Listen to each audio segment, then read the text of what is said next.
Hola amiga, bienvenida a este podcast en el canal Easy Spanish Podcast. Pensemos en esto, un momento.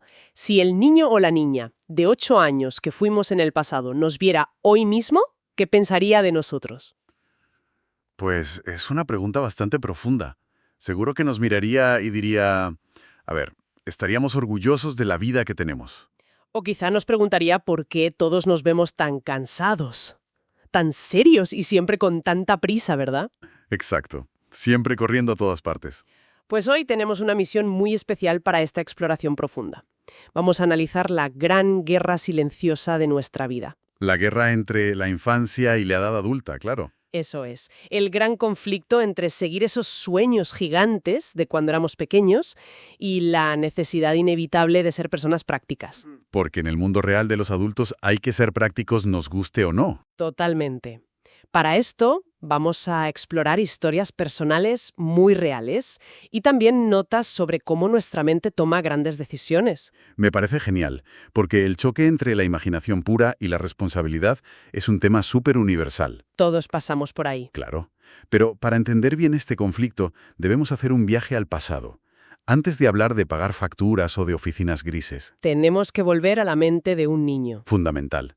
Tenemos que recordar cómo funciona el cerebro en esa primera etapa.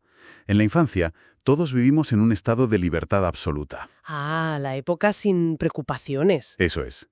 El tiempo no existe, el dinero no importa nada, y las reglas del mundo real todavía no tienen ningún peso. Esa libertad es mágica. Y para ilustrar esto de forma muy clara, tenemos en nuestras fuentes una historia maravillosa sobre un sueño muy común. El sueño de ser veterinario. Exacto, el gran sueño infantil de curar animales. Hay una historia sobre una niña que practicaba todos los días para ser médico. Y su paciente principal era, el perro de la familia, ¿no? Sí, un perro grande y muy bueno llamado Biscuit. La historia cuenta que la niña tenía un pequeño maletín de plástico de muchos colores. Un típico kit de médico de juguete. Eso es. Y Biscuit era un paciente excelente. Seguro que estaba siempre acostado, muy tranquilo en la alfombra del salón. El mejor paciente del mundo. Ella usaba un estetoscopio de plástico amarillo para escuchar el corazón de Biscuit. ¡Qué imagen tan bonita! Le miraba las orejas con mucho cuidado y le daba medicinas invisibles para curar sus enfermedades imaginarias. Y lo más interesante de esta historia no es el juego de la niña. No, es su mentalidad. Claro, en su cabeza, ella no estaba jugando a ser veterinaria. Ella ya era una veterinaria profesional 100%. Totalmente real para ella en ese momento. Esa es la clave psicológica de cuando somos niños. Los niños no proyectan sus sueños hacia un futuro lejano. Ellos viven la pasión en el presente. Exacto. No piensan que necesitan estudiar 10 años en la universidad para poder curar a Biscuit. Simplemente toman la herramienta de plástico y hacen el trabajo. Porque la imaginación no tiene límites. Ninguno. Y no conoce los obstáculos. Pues hay otro ejemplo clásico en las fuentes que ilustra esto perfectamente. El famoso sueño de ser astronauta. Uy, un clásico absoluto. Sí. En otra historia conocemos a un niño que estaba totalmente fascinado con el universo. Su habitación era como un pequeño museo del espacio. Me imagino, con pósteres gigantes de la NASA por todas las paredes. Claro que sí. Dibujaba el planeta Marte y la Luna todos los días en la escuela. Sabía los nombres de todas las estrellas. Y su plan de vida era subir a un cohete espacial. Ese era su único plan, explorar la galaxia. Pero, de repente, un día, la vida real llamó a su puerta. Y trajo el primer gran obstáculo. El primer choque con la realidad fría y dura. Las matemáticas. Las matemáticas arruinaron su viaje a las estrellas. Madre mía, las matemáticas siempre rompiendo sueños. Ya ves, el niño descubrió, con mucha tristeza, que para ser astronauta no era suficiente mirar el cielo por la noche y tener mucha imaginación. No, claro. Había que hacer cálculos numéricos muy, muy difíciles. Estudiar física pesada, resolver problemas en una pizarra gigante, y en ese momento, la magia chocó contra los números. Y el sueño empezó a cambiar de forma. Lo que vemos ahí es, de hecho, la primera vez que aparece la palabra práctico en nuestra mente. O sea, empezamos a ver que el mundo tiene reglas muy estrictas. Exactamente. La mente empieza a entender cómo funciona el sistema. Pero, y esto es clave, esos juegos simples con el perro Biscuit no desaparecen. Menos mal. Forman la base de nuestra personalidad. Nos enseñan qué tipo de cosas nos dan verdadera energía por dentro. Nos enseñan si nuestra naturaleza es cuidar a otros o buscar grandes aventuras en lo desconocido. Totalmente. Pues yo tengo una analogía, una imagen muy clara para explicar cómo funciona esto. Cuando somos pequeños, la imaginación es como un gran castillo hecho de mantas en el salón. Ah, sí. 2 sillas, una manta y ya está. Eso es. Entramos ahí debajo y de repente ese espacio oscuro es un castillo invencible. Y un lugar muy seguro. Muy seguro. Ahí dentro todo es posible y nosotros somos los reyes del mundo. Pero vamos a analizar esto de forma directa. A ver, ¿Por qué destruimos ese castillo de mantas tan rápido? Porque esos sueños gigantes cambian y desaparecen cuando empezamos a crecer. bueno, el castillo no se destruye de un día para otro en realidad. Lo que pasa es que la realidad de fuera empieza a entrar en ese espacio tan seguro. Ya. Empezamos a ver las cosas como son de verdad. Exacto. Empezamos a entender qué es el dinero, entendemos que el tiempo es limitado. Y las expectativas que tienen otras personas sobre nosotros. Claro, el cerebro humano necesita adaptarse al grupo para sobrevivir en la sociedad. Y ahí es donde entra en juego la necesidad de ser personas prácticas. Y ese paso a la vida adulta es un cambio muy fuerte. Pasamos de esa gran libertad de jugar en la alfombra a sentir un peso gigante sobre los hombros todos los días. Es una transición dura. Muy dura. Y hay una idea súper interesante en las fuentes para explicar esto. Dicen que la practicidad, el acto de ser realistas, entra en nuestra vida como si fuera un jefe. Un jefe, sí, pero no un jefe normal y corriente. No. Es un jefe con un traje gris muy serio, con una corbata muy ajustada y un maletín negro en la mano. Y lo más importante de esta metáfora es un jefe que nadie invitó a la reunión. Exacto. Nadie le mandó ninguna invitación, pero un martes cualquiera, la puerta se abre, el jefe entra en la oficina de nuestra mente y se sienta en la silla principal. Y toma el control absoluto de nuestra vida. Empieza a darnos órdenes todo el día sin parar. Y el discurso de este jefe gris es siempre el mismo desde por la mañana. Nos dice que se acabaron los juegos divertidos. ¿Tienes que buscar un trabajo de verdad? ¿Algo que pague bien a fin de mes? Tienes que pensar en la cuenta del banco, tienes que ser responsable y comprar una casa. Olvida esas tonterías del espacio y los perros de plástico. ¡Qué fuerte! Y la presión de la cultura y de la familia a veces le da todavía más poder a este señor. Y el resultado de escucharlo tanto es que empezamos a vivir divididos por dentro. Vivimos con dos voces diferentes. Una voz es muy fuerte y suena exactamente como ese jefe gris que dice, no tomes riesgos, paga las facturas. Pero luego está la otra voz. Sí, una voz mucho más pequeña, muy silenciosa. Y esa pequeña voz nos pregunta por la noche antes de dormir, oye, ¿esta es la vida que realmente queremos tener? Es que vivir escuchando a esas dos voces pelear todos los días agota la energía mental de cualquiera. Es un conflicto constante. Por eso mucha gente apaga la voz pequeñita, ¿verdad? Totalmente. Deciden escuchar solo al jefe serio, para no sentir más ese dolor interno. ¿Buscan la máxima seguridad? Y para eso tenemos otra analogía brillante. Vivir esa vida súper segura pero sin pasión es como llevar unos zapatos que son de tu talla exacta. Zapatos que visualmente quedan perfectos. Sí, por fuera todo el mundo dice, ¡hala! ¡Qué zapatos más elegantes! Todo parece genial. Tienes trabajo, tienes coche, tienes piso. Pero en realidad, nunca son cómodos. Nunca. Cada vez que damos un paso, el zapato nos hace un poco de daño en el talón. Es una molestia que nunca desaparece. Y lo más triste de caminar con esos zapatos es que al final uno se acostumbra a ese dolor diario. Madre mía. Llegas a pensar que la vida tiene que doler un poco siempre. Exacto. Aceptas ser un poco infeliz porque crees que eso es ser un adulto maduro. Pero a ver, aquí quiero hacer de abogado del diablo un momento. Quiero poner resistencia a esta idea tan romántica de seguir los sueños. Adelante, me parece necesario. Porque el consejo típico de Internet de sigue tus sueños es muy bonito, pero eso no paga el alquiler del piso ni la comida en el supermercado cada viernes. Desde luego que no. Entonces, ¿es malo ser realista? ¿Es de verdad malo elegir el camino fácil y ser una persona muy práctica? Pues lo fascinante de esto es que ser práctico no es el enemigo. Es una función vital para sobrevivir. Necesitamos un techo, necesitamos proteger a la familia. O sea, ¿no podemos vivir eternamente bajo una manta en el salón? No. Por lo tanto, el jefe con traje gris tiene un papel fundamental en la vida. Menos mal. Es un alivio saber que ser responsables no es algo negativo en el fondo. Claro que no. El problema real, el gran peligro, empieza cuando evitamos la incomodidad demasiadas veces seguidas. Cuando elegimos siempre lo seguro, ¿no? Eso es. Porque entonces empezamos a justificar nuestra falta de valentía diciendo que jugar sobre seguro es simplemente nuestra personalidad. Ah, ya entiendo. Empezamos a decir, es que yo soy así, yo soy muy racional y por eso no tomo riesgos. Exactamente.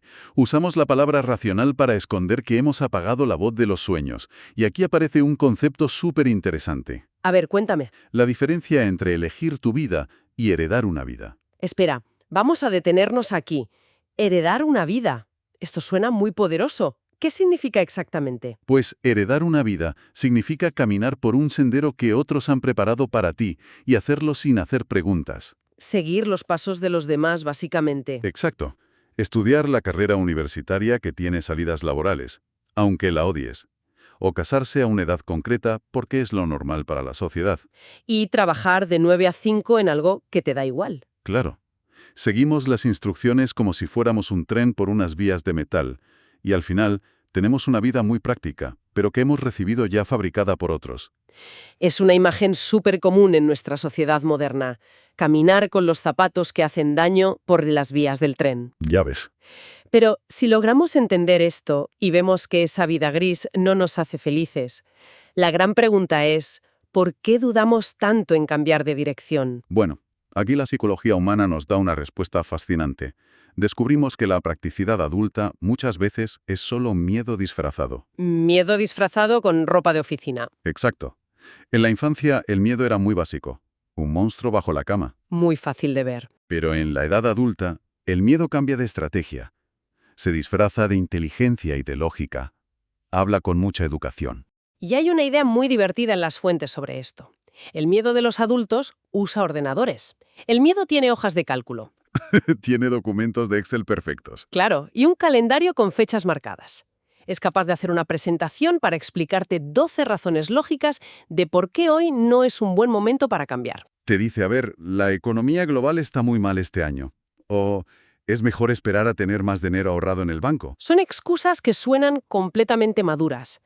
Por eso es tan difícil notar que, en realidad, es el miedo paralizándonos. Totalmente. Y mientras el miedo nos muestra su Excel, el tiempo sigue pasando, hasta que llegamos al famoso momento de dar el salto. El momento de cambiar de vida. Sí, y la gente casi nunca da el salto, porque de repente se sientan como superhéroes, sin miedo. Las personas dan el salto cuando quedarse en el mismo lugar duele mucho más que intentar algo nuevo. Volvemos a los zapatos. Llega un martes por la tarde en el que caminar un solo paso más causa un dolor insoportable. Sí. Y prefieres caminar descalzo sobre las piedras. La incertidumbre parece mejor que sufrir en esa vida heredada. Exactamente. Y aquí es donde se pone muy interesante, porque todos queremos tomar buenas decisiones, claro. Por supuesto. Entonces, ¿cómo podemos diferenciar si estamos siendo sabios y prudentes o si simplemente tenemos miedo con un estelelóano? Pues para notar la diferencia hay que prestar atención al cuerpo. La regla general es que la sabiduría real siempre se siente estable. Estable, como con los pies en el suelo. Sí, te da mucha paz interior, aunque te diga que no es el momento adecuado. ¿Y cómo se siente el miedo organizado? El miedo hace lo contrario. Se siente muy apretado en el pecho, en los hombros. Y lo más importante, el miedo siempre quiere hacer que nuestra vida sea más pequeña. Nos mete en una caja de cartón para que nada malo nos toque, pero no nos deja respirar. Eso es. La sabiduría nos protege para crecer. El miedo nos atrapa. Para visualizar esto mejor, podemos imaginar un viaje en coche. Todos viajamos en el gran coche de nuestra vida. Me encantan las metáforas visuales. Pues en este coche, el miedo es siempre un pasajero más. Y no podemos echarlo. No, es normal que viaje con nosotros. Nos avisa si viene un camión de frente, por ejemplo. Exacto. Entonces el miedo puede ir sentado en la parte de atrás del coche, con el cinturón de seguridad puesto. Y puede hablar si quiere. Pero la regla de oro es que el miedo nunca, bajo ningún concepto, debe tener las manos en el volante. El miedo no puede conducir el coche, de ninguna manera. Si conduce el miedo, nos aparca en un garaje y nunca salimos a la luz del sol. Nosotros decidimos a qué playa vamos. Totalmente de acuerdo. Entonces, tomamos el control del volante. ¿Significa esto que tenemos que hacer un cambio dramático y loco mañana por la mañana? Ir a la oficina y gritarle al jefe, no. Claro, romper los papeles y comprar un billete a una isla desierta. Pues hacer eso sería el otro extremo del problema. No es nada realista. Las películas hacen que parezca que los problemas se solucionan en 3 minutos con música épica. La vida real no es así. No. Por eso introducimos un concepto hermoso y necesario: la moderación. Y lo vemos desde una perspectiva nueva. Siempre pensamos que ser moderado es ser aburrido. Pero no es debilidad ni cobardía. La moderación es una manera preciosa de cuidarnos a nosotros mismos y al futuro. Hay un consejo muy sabio de un abuelo en nuestras fuentes sobre este tema. Sí, unas pocas palabras con mucha verdad. Decía: no te apresures, piensa primero, actúa después. No te apresures, piensa primero, actúa después. Son palabras simples, pero qué difícil es aplicarlas. Porque cuando el zapato te duele, quieres quitártelo ya mismo y salir corriendo. Tenemos muchísima prisa por dejar de sufrir. Pero salir corriendo sin un mapa nos puede llevar a un lugar peor. La moderación nos regala tiempo para pensar. Y esto se conecta con la lealtad a uno mismo. La lealtad a nuestros sueños. Qué bonito suena eso. Y ser leal no significa poner una bomba en tu vida actual. Significa trabajar hacia una meta, dando pasos diminutos todos los días, sin hacer ruido. Oh, wow. Es curioso porque en el mundo adulto ser valiente a veces es algo súper aburrido y poco espectacular. Totalmente. Puede ser guardar 50 euros cada mes y no gastarlos. O poner el despertador media hora más temprano para estudiar en silencio, mientras todos duermen. Esos actos pequeños son la verdadera valentía. Mantienes vivo el fuego poco a poco en la oscuridad. Esto me hace pensar.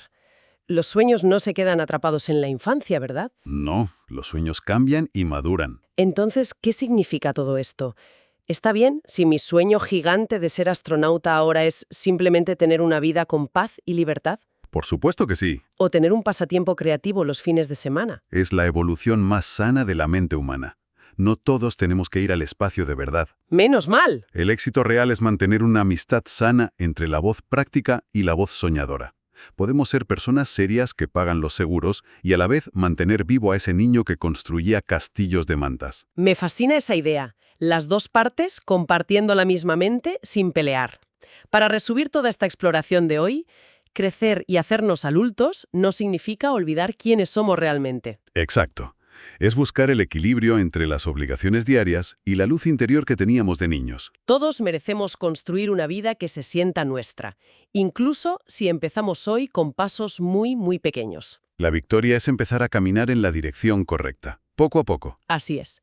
Y antes de despedirnos, quiero dejar una pequeña idea flotando en el aire sobre nuestra memoria. Un detalle fascinante de las fuentes. Sabemos que los sentidos, como el olfato, pueden traernos la infancia de golpe. El olor del pino fresco o la hierba recién cortada. Un solo olor y viajas al pasado en un segundo. Cerramos los ojos y estamos otra vez en ese patio soleado. Así que la próxima vez que olamos algo que nos recuerde a cuando teníamos 8 años, podemos hacernos una pregunta. Y es una gran pregunta. ¿Qué pequeña acción puedo hacer hoy, solo por 5 minutos, para que ese niño pequeño se sienta orgulloso de la vida que estamos construyendo? Dejamos esta reflexión en el aire. Gracias por acompañarnos y hasta la próxima exploración profunda.